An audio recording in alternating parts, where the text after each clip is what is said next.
Welcome to our midday movie. I don't know about you, but I do have a liking for films with a touch of the supernatural about them.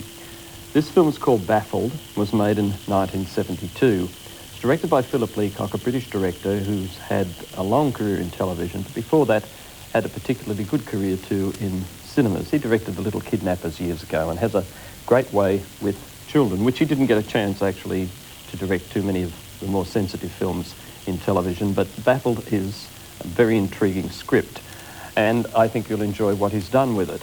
The cast is very interesting.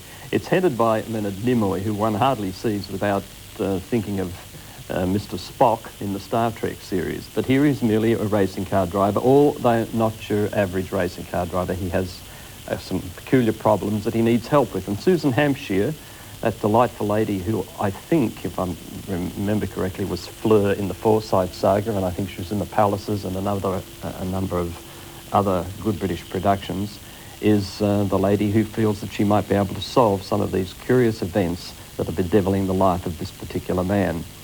The film also has some interesting casting. Rachel Roberts, a great actress whose tragic death is still one of the saddest things, I think, one of the saddest books about an actress I've ever read.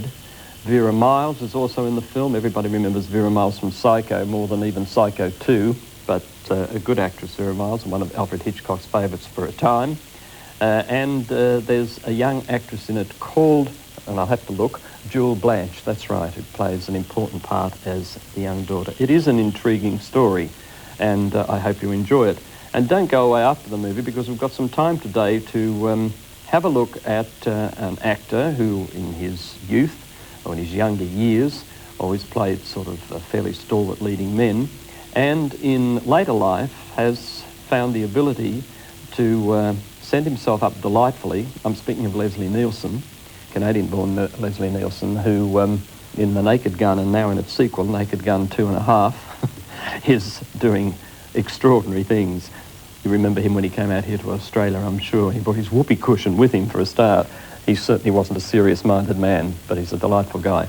And we'll have that interview after Baffled. But first, let's get into the supernatural.